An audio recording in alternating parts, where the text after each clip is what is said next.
மொழி அல்லாத வேற்று மொழிகளை கற்பது எளிதன்று. அவற்றில் தேர்ச்சி பெறுவது அதை விட கடினம். ஆனால் தமிழ் மொழியை கற்று அதில் திறம்பட பேசுகிறார், எழுதுகிறார் ஜப்பானிய பேராசிரியர் ஹிரோஷி யமாஷிதா. தமிழ் மொழியின் சிறப்பு, இந்து சமய வழிபாட்டு முறைகள் பற்றி அவர் மேற்கொள்ளும் ஆய்வு, தமிழ் திரைப்பட துறையில் அவர் கொண்டுள்ள ஈடுபாடு ஆகியன பற்றி பேராசிரியர் ஹிரோஷி எதிரொலிக்கு வழங்கிய நேர்காணல் அடுத்து. வணக்கம் பேராசிரியர் ஹிரோஷி. வணக்கம். தமிழ் மொழி மீது உங்களுக்கு எப்படி ஆர்வம் வந்தது? நான் முதல்ல சம்ஸ்கிருத பாஷையை படிக்கின்றே கொண்டே இருந்தேன். ஆனால் இந்தியா கலாச்சாரத்தை தெரிய அறிந்து கொள்ள சம்ஸ்கிருதம் மட்டும் படித்தால் போதாது, ஏதோ ஒரு திராவிட மொழிகளில் ஒன்று படிக்க வேண்டும் என்று நான் ஆசைப்பட்டேன். அப்போ திராவிட மொழிகளை பார்க்கும் போது தமிழ் தான் ரொம்ப பழமையான மொழி.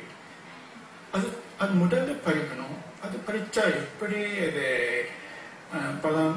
பழைய காலத்தில் கலாச்சாரம் மதம் இருந்தது என்று தெரிஞ்சு கொள்ளலாம் என்று முடிவு பண்ணி தமிழ் படிக்க ஆரம்பித்தேன். தமிழ் மொழியை கற்பதில் உங்களுக்கு என்னென்ன சிரமங்கள் இருந்தன? ரொம்ப கஷ்டமாக தான் இருந்தது. ஏனென்றால் மிகவும் கடினம். ஜப்பான் மொழியில் அவ்வளவு கான்சனன்ட் இல்லை, அவ்வளவு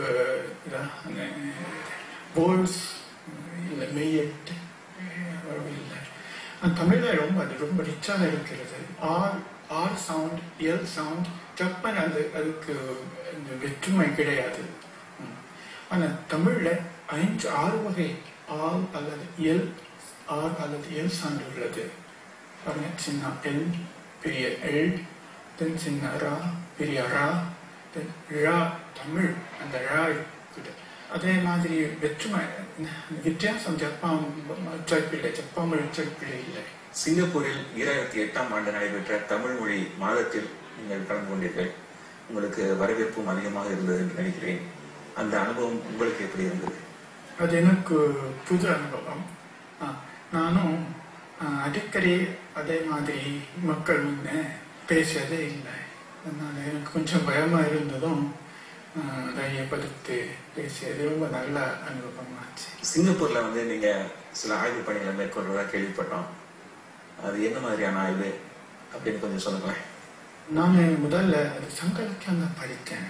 அந்த சங்க இலக்கியத்தில் உள்ள ஹிந்து எலிமெண்ட்ஸ் எப்படி அந்த பக்திக்கு வந்தது, அதை பற்றி தான் நான் படித்துக்கிட்டே வந்தேன்.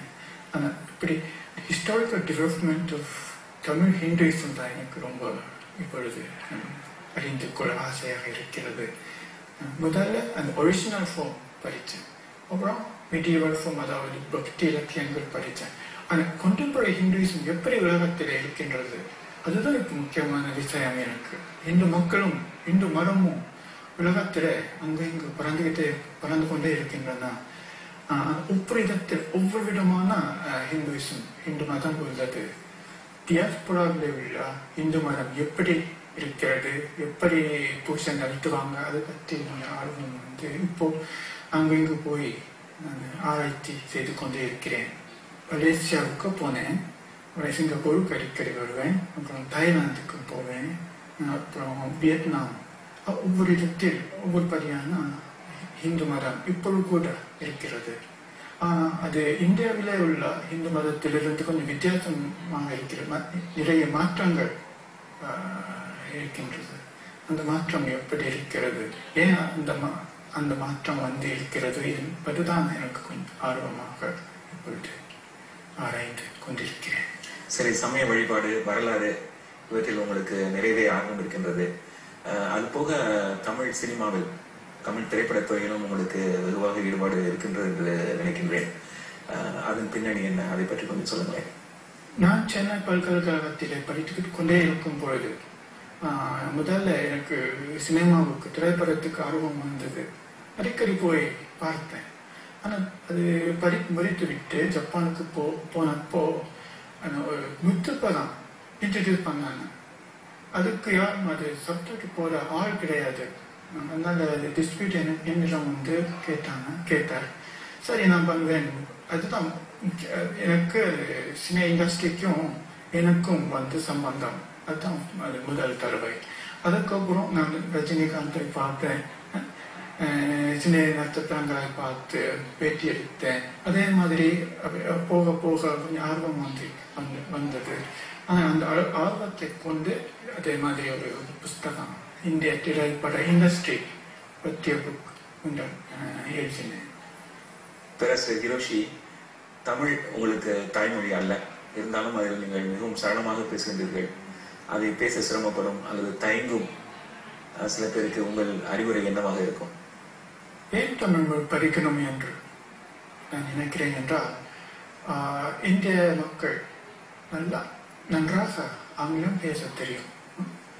ஆனால் அந்த கலாச்சாரத்தை நேராக தெரியணும்னா அவங்க பேசிய மொழியை நாங்கள் கற்றுக்கொண்டு அதிலே பேசி நேராக தெரிஞ்சு கொள்ள வேண்டும்.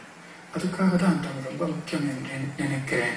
நேரம் பாராமல் இத்தகைய ஒரு சிறப்பான பேட்டி அளித்தமைக்கு எதிரொலி தயாரிப்பு குழுவின் சார்பில் எங்களின் நன்றி, வணக்கம். ரொம்ப நன்றி. ஜப்பானிய பேராசிரியர் ஹிரோஷியுடன் நடத்தப்பட்ட அந்த நேர்காணலுடன் இன்றைய நிகழ்ச்சி நிறைவை நாடுகிறது.